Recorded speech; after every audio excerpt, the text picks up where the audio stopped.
میں ان جاہلوں سے پوچھنا چاہتا ہوں، پھر سعودیہ میں 20 رکعت نماز مسجد نبوی شریف میں بھی ہوتی ہے، 20 رکعت نماز حرم مکہ میں بھی ہوتی ہے، پھر تم نے یہ 8 اور 12 رکعت کہاں سے لائے ہیں؟ تم ہاتھ سینے پر باندھتے ہو. میں پوری دلیل کے ساتھ کہہ سکتا ہوں، نہ مکے کا امام سینے پر ہاتھ باندھتا ہے، نہ مدینے کا امام سینے پر ہاتھ باندھتا ہے. یہ انہوں نے پتہ نہیں کس مسلک سے، کس کتاب سے یہ مسئلہ نکالا ہے کہ سینے پر ہاتھ باندھتے ہیں. امام مالک کے پاس بھی، امام احمد بن حنبل کے پاس بھی، تمام ائمہ کے پاس، امام اعظم ابو حنیفہ ناف پر ہاتھ باندھنے کا حکم دیتے ہیں، تو امام شافعی رحمۃ اللہ تعالی علیہ ناف سے تھوڑا اوپر ہاتھ باندھنے کا حکم دیتے ہیں. سینے پر ہاتھ باندھنے کا حکم عورتوں کے لیے ہے، مرد کے لیے نہیں ہے. یہ نوجوانوں کو بہکایا جا رہا ہے، نوجوانوں کو بھٹکایا جا رہا ہے. تو میں نوجوان ساتھیوں سے گزارش کروں گا کہ اپنے رمضان کا مہینہ عبادتوں میں گزاریں. بے شک روزی کا دینے والا اللہ رب العالمین ہے. تم رمضان کا احترام کرو گے، رمضان کا اہتمام کرو گے، عبادتوں کا احترام کرو گے، اللہ تبارک و تعالیٰ سال بھر تمہیں اپنی نعمت سے، اپنی دولتوں سے مالا مال فرمائے گا. اگر صرف دولت کمانے کے لیے رمضان کے روزے چھوڑ دیے، اگر دولت کمانے کے لیے تراویح کی نماز چھوڑ دی، اگر دولت کمانے کے لیے سحر و افطار کی نعمتوں کو تم نے چھوڑ دیا. اکثر جو ٹیلر حضرات ہیں، درزی حضرات ہیں، وہ کہتے ہیں حضرت اب یہ ٹیلر کا کام ہے، بہت مشکل ہے، یہ کام کرتے ہوئے روزہ رکھنا بہت مشکل ہے. رمضان تمہیں کمائی کے لیے نہیں دیا گیا ہے، رمضان تمہیں عبادتوں کے لیے دیا گیا ہے، رمضان تلاوتوں کے لیے دیا گیا ہے. عبادت کرتے ہوئے، تلاوت و ریاضت کرتے ہوئے جو وقت میسر آ جائے، جو وقت مل جائے، اس میں کمائی کرو، اللہ تعالیٰ اس میں بے پناہ برکت عطا فرمائے گا. عبادتیں چھوڑ کر، فرائض چھوڑ کر، روزے اور نمازیں چھوڑ کر اگر تم کمائی کرو گے تو وہ کمائی تو ہو جائے گی لیکن اس میں برکت نہیں ہوگی. ایک اور اہم پیغام میں تجارت کرنے والے، کاروبار کرنے والے میرے بھائیوں کو دینا چاہوں گا کہ قرآن مقدس نے اس کی طرف بھی حکم دیا ہے، اشارہ کیا ہے، وَلَا تُخْسِرُوا الْمِيزَانَ، کہ تم تول میں کمی مت کرو، ناپ تول میں کمی مت کرو. اکثر یہ بیماری ہو چکی ہے. یہ کاروباری تجارت پیشہ لوگ یہ سمجھتے ہیں، کچھ بعض لوگ، میں سب کو نہیں کہوں گا، بعض اللہ ماشاءاللہ شریف اور نیک لوگ بھی کاروبار کرتے ہیں، لیکن اکثر لوگوں کا ذہن یہ بن گیا ہے کہ تول میں تھوڑی کمی کر کے تھوڑا تھوڑا بچاتے رہو، آگے بڑھ جائیں گے. یاد رکھو اللہ تبارک و تعالیٰ نے حکم دیا کہ تول برابر کرو، نہ کم تولنا نہ زیادہ تولنا. کم از کم انصاف یہ ہے کہ جتنا وزن ہو اتنا وزن تول کر دیا جائے. ہاں اگر زیادہ دیتے ہو تو اس کا ثواب اور اس کی نیکی اللہ تعالیٰ تمہیں عطا فرمائے گا، لیکن کم تولو گے تو اللہ کے عذاب میں مبتلا ہو جاؤ گے. تمہاری دولت سے برکت اٹھ جائے گی، تمہارے کاروبار سے برکت اٹھ جائے گی، تمہارا کاروبار برباد ہو جائے گا. تم نے اگر تھوڑی سی لاپرواہی کی، کچھ تھوڑا سا مال بچانے کی نیت اور بخالت کی تو یاد رکھو تمہاری روزی سے برکت اٹھ جائے گی، تمہارے گھر سے سکون اٹھ جائے گا، کاروبار تو ہو جائے گا لیکن برکتیں چلی جائیں گی، مال تو بک جائے گا لیکن دولت میں برکت چلی جائے گی. اگر چاہتے ہو مال و دولت میں برکت رہے، اگر چاہتے ہو تمہارے گھر میں سکون رہے تو اللہ تبارک و تعالیٰ کے بتائے ہوئے احکام کے مطابق اپنی زندگی گزارو. جب کوئی چیز تولو، کوئی چیز تولو، ٹماٹر سے لے کر سونا تولنے تک کی بات ہو تو انصاف کے ساتھ تولو، اس میں کوئی کمی اور چوری مت کرو، ورنہ اللہ تبارک و تعالیٰ سخت پکڑے گا اور تمہاری دولت سے برکت چلی جائے گی، تمہارے رزق سے، تمہاری عمر سے، تمہاری اولاد سے برکتیں چلی جائیں گی. اور جو کمائی تم اس طریقے سے کماؤ گے تو وہ حلال نہیں رہے گی بلکہ ناجائز و حرام ہو جائے گی. جو تم نے مال چرایا ہے کسی گاہک کا، اس کی وجہ سے یہ حلال دولت نہیں بلکہ حرام ہو جائے گی. کپڑے کی تجارت کرنے والے لوگ اللہ کے پیارے حبیب صلی اللہ علیہ وسلم کی سنت مبارکہ کو اپنائیں کہ اگر کپڑے میں کوئی عیب ہو، کوئی مال بیچنے والا ہو، اس کے مال میں کوئی عیب ہو تو بیچتے ہوئے اپنے گاہک کو بتائے کہ اس میں یہ عیب ہے، اس کی وجہ سے اس کو اتنی قیمت نہیں بلکہ اتنی قیمت میں دے رہا ہوں. تم اگر اس طریقے سے اللہ کے حبیب صلی اللہ علیہ وسلم کے سنت کے مطابق تجارت کرو گے اللہ تبارک و تعالیٰ اس میں بے پناہ برکت عطا فرمائے گا. اگر مال میں عیب ہوگا، عیب چھپا کر بیچ دو گے، مال تو بک جائے گا لیکن قیامت کے میدان میں اس کا جواب دینا ہوگا کہ تو نے عیب چھپا کر کاروبار کیا ہے، عیب چھپا کر مال بیچ دیا ہے.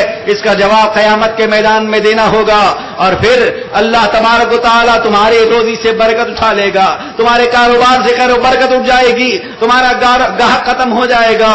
یاد رکھو ایک بات اگر انسان ذہن نشین کر لے، واللہ خیر الرازقین، روزی دینے والا پروردگار عالم ہے. اللہ بہترین روزی دینے والا ہے. اس نیت کے ساتھ نمازوں کی پابندی کرو اور اپنا کاروبار شروع کرو فجر کی نماز کے بعد بسم اللہ کر کے. اللہ تبارک و تعالی تمہیں برکت عطا فرمائے گا.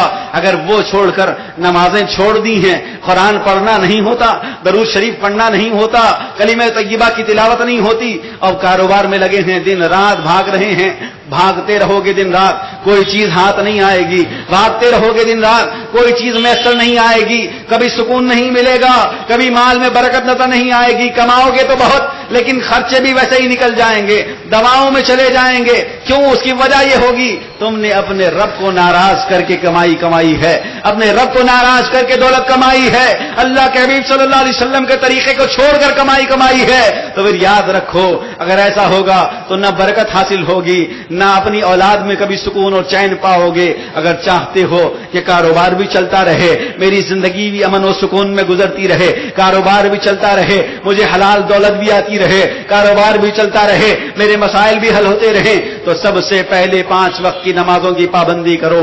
اللہ کے پیارے حبیب صلی اللہ تعالی علیہ وسلم ارشاد فرماتے ہیں کہ جو شخص 5 وقت کی نماز کی پابندی کرتا ہے، اللہ تبارک و تعالی ایک نماز سے دوسرے نماز کے درمیان اس بندے سے جو صغیرہ گناہ ہو جاتے ہیں، ان گناہوں کی اللہ تعالی مغفرت فرما دیتا ہے. اور اس سے خوش نصیبی کیا ہوگی کہ فجر کی نماز پڑھی ہے اور ظہر کی نماز پڑھی ہے، تو دونوں کے درمیان میں ہوئے صغیرہ گناہ اللہ تعالی معاف کر دیتا ہے. اور پھر پیارے آقا صلی اللہ علیہ وسلم ایک مرتبہ کسی مسئلے کا حل سنانے کے لیے صحابہ کرام میں تشریف لے گئے. نماز عشاء کا وقت ہوا، دیر ہو گئی، اللہ کے حبیب صلی اللہ علیہ وسلم تاخیر سے تشریف لائے. کچھ صحابہ مسجد نبوی شریف میں تشریف فرما ہیں. اللہ کے حبیب صلی اللہ علیہ وسلم نے پوچھا، اے صحابہ کی جماعت، کیا تم نے نماز ادا کر لی ہے؟ تو صحابہ عرض کرتے ہیں، یا رسول اللہ، جنہیں جلدی جانا تھا انہوں نے نماز پڑھ لی اور چلے گئے، جنہیں دور جانا تھا انہوں نے نماز پڑھی اور وہ چلے گئے، لیکن اے اللہ کے حبیب، ہم آپ کے انتظار میں بیٹھے ہوئے ہیں، آپ آئیں گے تو آپ کے پیچھے نماز ادا کریں گے. تو اللہ کے پیارے حبیب صلی اللہ علیہ وسلم ارشاد فرماتے ہیں، خوشخبری ہو تمہارے لیے کہ اللہ رب العزت کی طرف سے یہ حکم ہے کہ جو بندہ نماز کے انتظار میں جتنا وقت گزارے گا، اللہ تعالیٰ اسے بھی عبادت کا ثواب عطا فرمائے گا. یعنی فجر کی نماز پڑھی ہے، ظہر کا ارادہ کر لیا ہے، تو فجر سے ظہر کے درمیان کا جتنا وقت ہے اللہ تعالیٰ اس کو بھی عبادت و ثواب میں لکھے گا. ظہر پڑھی ہے، عصر کا ارادہ کیا ہے، تو ظہر و عصر کے درمیان جتنا وقت تم گزارو گے وہ بھی عبادت میں شمار کیا جائے گا. عصر پڑھی ہے، مغرب کا انتظار کیا ہے، مغرب کا ارادہ کیا ہے، مغرب کی نیت کی ہے کہ میں مغرب پڑھوں گا اذان ہوتے ہی، تو اللہ تبارک و تعالیٰ اس درمیان کے وقفے کو اللہ تعالیٰ عبادت میں اور ثواب میں لکھے گا. اس سے اور خوش نصیبی کیا ہو سکتی ہے؟ نماز کا ثواب تو ہے ہی ہے، نماز کے انتظار کا ثواب بھی اللہ تبارک و تعالیٰ دے رہا ہے. اللہ کے پیارے حبیب صلی اللہ تعالیٰ علیہ وسلم صحابہ سے سوال فرماتے ہیں، اے صحابہ بتاؤ، کسی کے گھر کے سامنے نہر بہ رہی ہو، ندی بہ رہی ہو، دریا بہ رہی ہو، اور اس میں 5 وقت وہ غسل کرتا ہو، 5 وقت وہ پانی نہاتا ہو، تو کیا ایسے بندے پر کوئی میل و کچیل باقی رہ جائے گا؟ تو صحابہ عرض کرتے ہیں، یا رسول اللہ، علیہ الصلوۃ والتسلیم، اگر کوئی شخص کے گھر کے سامنے نہر دریا بہ رہی ہو اور وہ 5 وقت اس میں غسل کرتا ہو، پانی نہاتا ہو، تو اب اس کے جسم پر کوئی میل باقی نہیں رہے گا. تو اللہ کے پیارے حبیب صلی اللہ علیہ وسلم ارشاد فرماتے ہیں، اسی طرح جو بندہ 5 وقت کی نماز پابندی کے ساتھ ادا کرتا ہے، اللہ تبارک و تعالیٰ اس کے سارے گناہ چھڑا دیتا ہے. سبحان اللہ، اس کے سارے گناہ معاف کر دیتا ہے. کتنی عظیم نعمتیں ہیں اللہ تعالیٰ کی، کتنی عظیم برکتیں ہیں ہمیں اللہ کے پیارے حبیب صلی اللہ تعالیٰ علیہ وسلم کے لائے ہوئے دین کی. اے نوجوان ساتھیوں، عہد کرو، ارادہ کرو کہ ہم نمازوں کی پابندی کریں گے، رمضان میں بھی، غیر رمضان میں بھی، رمضان کے بعد بھی. اے نوجوان ساتھیوں، رمضان کو کم از کم لاپرواہی اور غفلت میں مت گزارو. نوجوانوں کو دیکھنے میں آتا ہے کہ پہلی جیسے ہی چاند نظر آیا تو 3 4 دن 5 دن تک مسجدوں میں ساری صفیں بھری ہوئی ہیں، پوری مسجدیں بھری رہتی ہیں. 5 6 دن گزر گئے، اس کے بعد پھر آہستہ آہستہ پیچھے سے صفیں کم ہونا شروع ہو جاتی ہیں، 1 2 3 4، پھر وہی معمول آ جاتا ہے. پھر شب قدر کے وقت یا پھر شب جمعۃ الوداع کے وقت سے پھر مسجدیں بھرنے لگتی ہیں. نہیں نوجوان ساتھیوں، کاروبار تم ضرور کرو، کاروبار کے لیے منع نہیں کیا گیا، لیکن کاروبار کے ساتھ نماز کی پابندی کرو، صحیح العقیدہ امام کے پیچھے نماز پڑھو.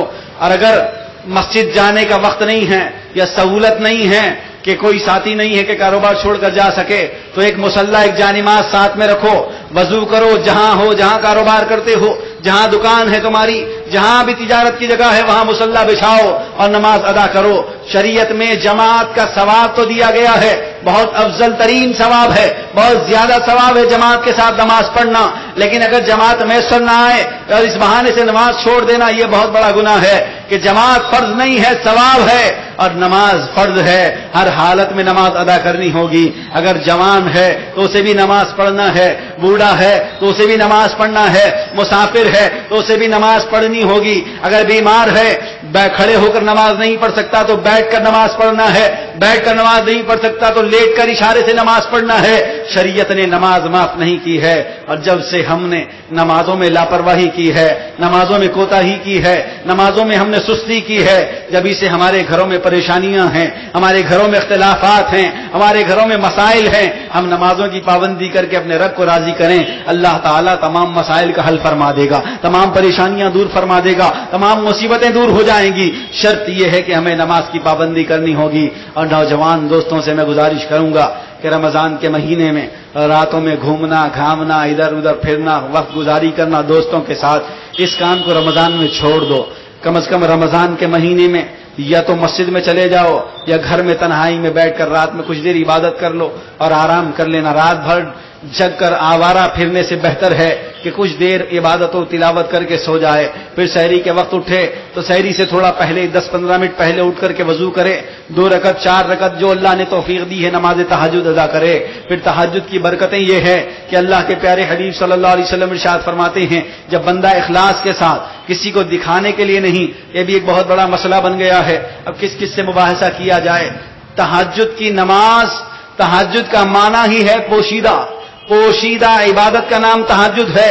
شوہر پڑھے تو بیوی کو پتہ نہ چلے، بیوی پڑھے تو شوہر کو پتہ نہ چلے، بھائی پڑھے تو بھائی کو پتہ نہ چلے، دوست پڑھے تو دوست کو پتہ نہ چلے۔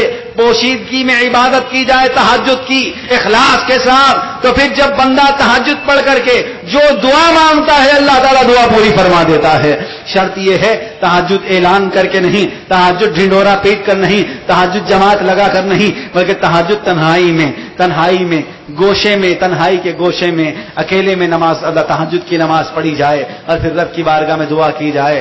اللہ تعالیٰ تمہاری دعائیں بھی قبول فرمائے گا، اللہ تعالیٰ ہماری پریشانیاں بھی دور فرمائے گا۔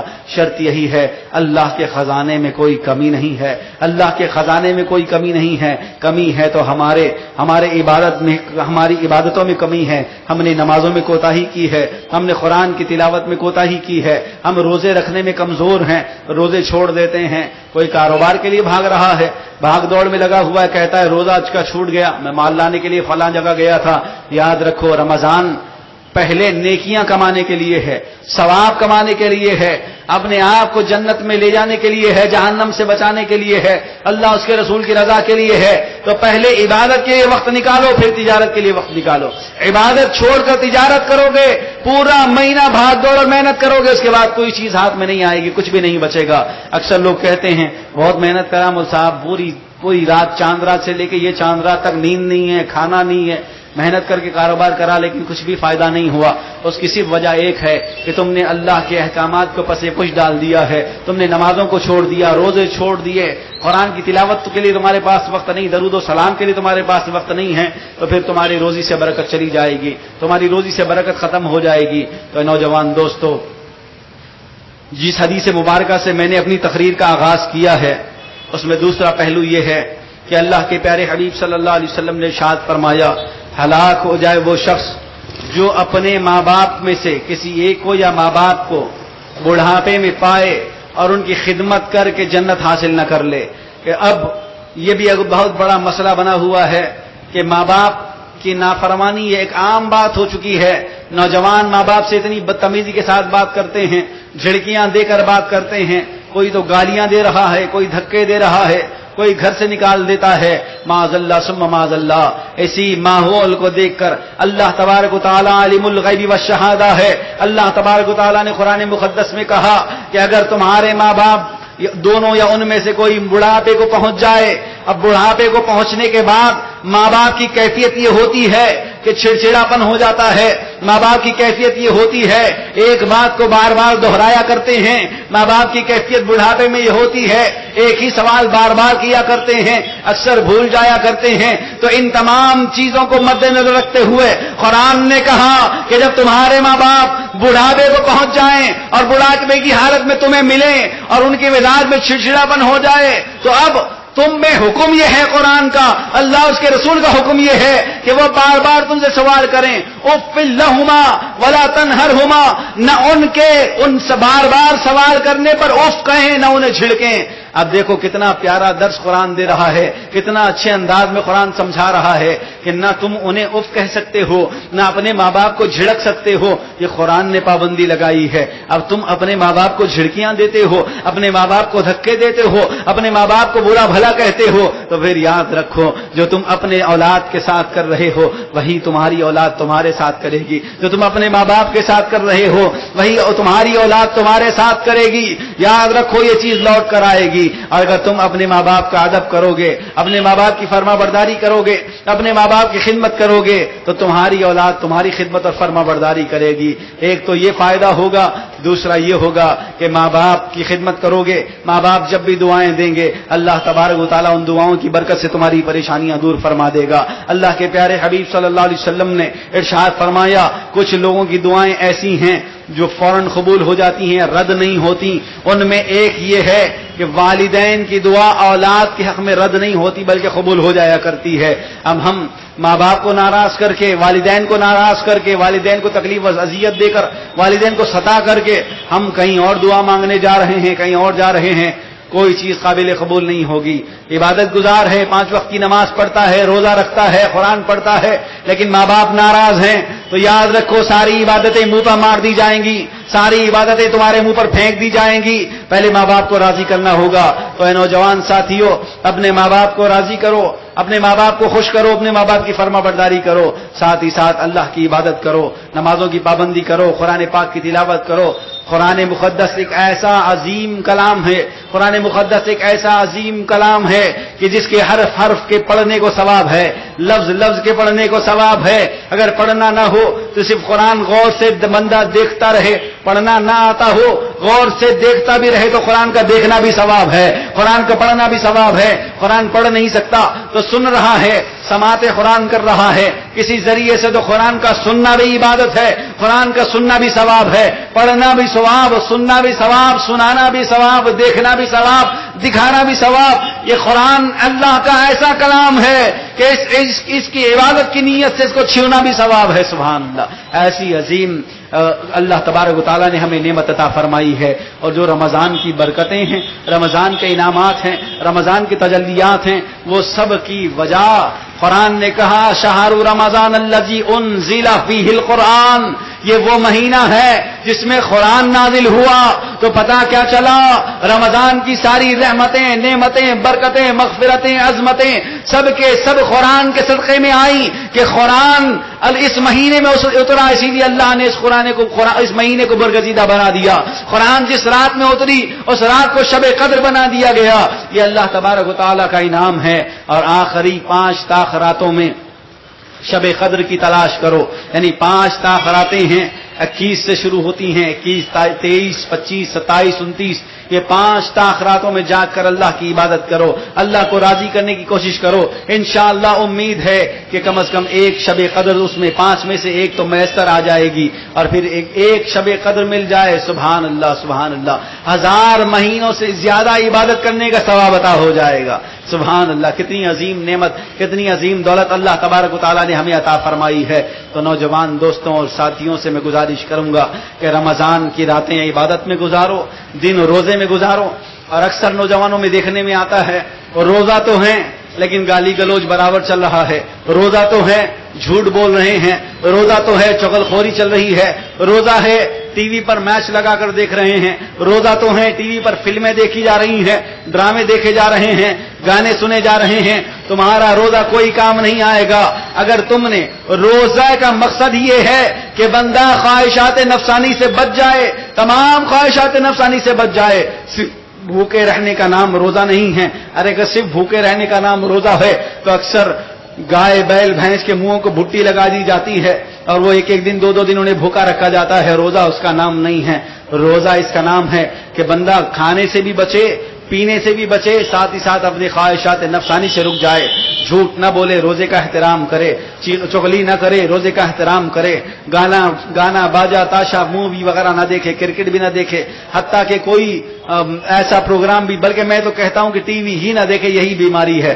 کچھ دیر تک کچھ دیکھتے ہیں, اس کے بعد پلٹایا تو پھر بے حیائی میں ڈوب جاتے ہیں. تو اس سے ہی بچنا چاہیے. پورا رمضان کا مہینہ گانے تاشے ناچ یہ تمام شیطانی امور کو چھوڑ کر اللہ تعالیٰ کو راضی کرنے کی کوشش کریے. اور جب اللہ تبارک و تعالیٰ راضی ہو جائے گا تو پھر دنیا بھی کامیاب ہو جائے گی, آخرت بھی کامیاب ہو جائے گی. یہ کب ہوگا کہ بندہ اپنے ذہن میں ایک چیز اچھی طریقے سے بٹھا لے. ایک استاد نے اپنی جماعت کے بچوں کو کچھ کھانے کے لیے دیا, لڈو. کہا بیٹے یہ لڈو لے جاؤ اور ایسی جگہ جا کر کھاؤ جہاں کوئی نہیں دیکھے. سب بچے گئے, کہیں کوئی چھپ کر کھایا, کہیں چھپ کر کھایا, کوئی ساری جماعت واپس آئی. استاد صاحب نے پوچھا بیٹے سب نے کھا لیا؟ سب نے کہا حضرت ہم نے تو کھا لیا, لیکن ایک لڑکا ہے اس نے نہیں کھایا. کہا تم نے کیوں نہیں کھایا؟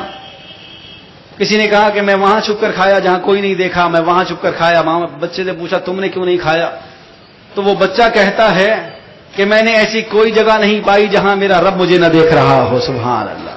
تو بندہ اس یقین کو, اس تصور کو سینے میں جما لے کہ کوئی دیکھے نہ دیکھے, باپ دیکھے نہ دیکھے, بھائی دیکھے نہ دیکھے, استاد دیکھے نہ دیکھے, پیر دیکھے نہ دیکھے, کوئی دیکھے یا نہ دیکھے, میرا رب مجھے دیکھ رہا ہے. بندہ جب یہ تصور سینے میں جما لے گا, بندہ خود گناہوں سے بچ جائے گا, برائیوں سے بچ جائے گا, برے راستے سے بچ جائے گا. پھر اس کا فائدہ یہ ہوگا کہ بندہ اللہ تعالیٰ کی رضا حاصل کر لے گا. جب اللہ تعالیٰ بندے سے راضی ہو جاتا ہے تو اس کا انعام کیا ملتا ہے, اس کا اکرام کیا ملتا ہے. ایک چھوٹی سی مثال دیتا ہوں کہ جب بندہ اللہ تعالیٰ بندے سے راضی ہو جاتا ہے, بندے سے خوش ہو جاتا ہے, تو سب سے پہلا درجہ یہ ہوتا ہے کہ بندے کی دعا زبان پر آنے سے پہلے اللہ تعالیٰ پوری فرما دیتا ہے. اس سے بڑی اور منزل کیا چاہیے. آج ہم دعا کرتے ہیں ہماری دعا قبول نہیں ہوتی. اس کی وجہ یہ ہے کہ ہم اللہ کے احکامات کو بھلا چکے ہیں, ہم حلال و حرام کی تمیز چھوڑ چکے ہیں, ہم سچ و جھوٹ کا امتیاز ختم کر چکے ہیں. ہم کاروبار کرتے ہیں تو یہ نہیں دیکھتے کہ حلال ہے یا حرام ہے. اکثر مسلمان اس بیماری میں مبتلا ہو چکے ہیں. سود کا کاروبار کرتے ہیں, معاذ اللہ ثم معاذ اللہ, حرام ہے. سود کا کاروبار حرام ہے, چاہے کوئی کرے یہ کاروبار حرام ہے. اس سے نہ کبھی ترقی ملے گی, نہ کبھی عروج ملے گا, بلکہ انسان اور مصیبتوں میں گھرتا چلا جائے گا, حتیٰ کہ دنیا سے جائے گا تو خبر کی منزل میں اور آخرت کی منزل میں سخت عذاب اور سخت عذاب میں ملوث ہو جائے گا. تو خاص طور سے جو مسلمان اس بیماری یا اس برے کاروبار میں مبتلا ہیں, میں ان سے کہوں گا کہ سود کا کاروبار چھوڑ دیں, توبہ کریں. اس سے کبھی کوئی ترقی اور برکت حاصل ہونے والی نہیں ہے, بلکہ اللہ کی ناراضگی ہی تمہارے ہاتھ آنے والی ہے. اور جتنے تجارت کرنے والے لوگ ہیں, چاہے کپڑے کی تجارت کرنے والے ہوں, پھل سبزی ترکاری کی تجارت کرنے والے ہوں, چاہے کرانہ سامان کی تجارت کرنے والے ہوں, چاہے کوئی تجارت کرنے والا ہو, کبھی یہ مت سمجھے کہ میں تھوڑا سا اس طرح بچا لوں گا یا عیب دار چیز بیچ کر کے میں منافع کما لوں گا. منافع تو تمہیں نظر آ رہا ہے, لیکن در حقیقت وہ تمہارا خسارہ اور نقصان ہے. دنیا میں بھی اس کا نقصان اٹھانا پڑے گا, آخرت میں بھی اس کا نقصان اٹھانا پڑے گا. تو تمام ساتھیوں سے میں ادباً گزارش کروں گا کہ رمضان کا احترام کریں, رمضان کے روزوں کا اہتمام کریں. نوجوان ہوں تو خصوصی طور پر رمضان کا اہتمام کریں, تراویحوں کا اہتمام کریں. جتنا آپ خشوع و خضوع کے ساتھ جتنا قرآن سن سکتے ہیں, سوا پارہ سن سکتے ہیں تو سوا پارہ سنیے, 1.5 پارہ سن سکتے ہیں تو 1.5 پارہ سنیے. 3 پارے سننے کی صلاحیت ہے خشوع و خضوع کے ساتھ تو 3 پارے سنیے. 5 پارے سننے کی صلاحیت ہے تو 5 پارے خشوع و خضوع کے ساتھ سنیں. شرط یہ ہے کہ تراویح میں قرآن خشوع و خضوع کے ساتھ سنا جائے. جتنا آپ سن سکتے ہوں, سماعت کر سکتے ہوں, اس کا اہتمام کریں. اور بالخصوص جیسا کہ میں نے پہلے بھی اعلان کیا ہے, تمام مارکیٹ کے جتنے بھی تجارت کرنے والے احباب ہیں ان کے لیے بھی, اور وہ اپنے دوست احباب کو بھی بتائیں کہ یہاں اکبر فنکشن ہال پر پہلے فلور پر انشاءاللہ تعالی 5 پارے نماز تراویح کا اہتمام کیا گیا ہے. چاند رات سے ہی تراویح کا آغاز ہو جائے گا. عشاء کی جماعت 8:45 یعنی 8:45 پر ہوگی. یہ آپ حضرات کی سہولت کے لیے رکھا گیا ہے تاکہ تجارت پیشہ حضرات ایک قرآن سن لیں سنت کے مطابق, پھر اس کے بعد مہینہ بھر علم طرح سے تراویح پڑھتے رہیں, سوا پارہ پڑھتے رہیں, 1 پارہ پڑھتے رہیں, کوئی مسئلہ نہیں ہے. لیکن پہلے ابتدا میں کم از کم 5 پارے سے ایک قرآن جو سنت مبارکہ ہے وہ اپنا عمل کر سکیں، اس لیے اس کا اہتمام کیا گیا۔ اکبر فنکشن ہال جو ابھی کمرشل کمپلیکس میں تبدیل ہو چکا ہے، نیچے سدرا کلیکشن دکان ہے، آپ دیکھ سکتے ہیں، اس کے اوپر فرسٹ فلور پر نماز تراویح کا اہتمام کیا گیا ہے۔ 5 پارے ذہن میں رکھیں، چاند رات سے اپنے دوست احباب کو بھی بتائیں، شاید ان کو بھی سہولت ہو جائے گی۔ بہرحال مقصد یہ ہے، آپ حضرات کے درمیان کچھ دیر گفتگو کرنے کا مقصد صرف اور صرف یہ ہے کہ آج نوجوانوں میں بے حیائی اور اتنی برائی، پہلے ٹی وی سے بیماری تھی کہ ٹی وی کی وجہ سے بے ہدگی اور بے حیائی پھیل رہی تھی، اب تو اس سے بڑا شیطان ہاتھوں میں آ چکا ہے، موبائل کے نام پر، انٹرنیٹ کے نام پر نوجوان بہک رہے ہیں۔ اس میں اچھی چیزیں بھی ہوں گی لیکن کبھی اچھی چیز تلاش نہیں کرتے، نوجوان صرف بے حیائی کی طرف، بےہودگیوں کی طرف، برائیوں کی طرف دوڑ رہے ہیں۔ یاد رکھیں، برائیوں اور بےہودگیوں کی طرف دوڑو گے تمہاری عمر سے برکت چلی جائے گی، رزق سے برکت چلی جائے گی، صحت سے برکت چلی جائے گی۔ اکثر آپ کا مشاہدہ بھی آپ کر سکتے ہیں کہ جو انسان برائیوں میں ملوث ہوتا چلا جاتا ہے اس کی صحت بھی متاثر ہوتی ہے، اس کی ذہنی طاقت و قوت بھی کمزور ہوتی ہے اور اس کی روحانی صحت بھی کمزور ہوتی ہے اور برائیوں کی طرف پلٹ جاتا ہے۔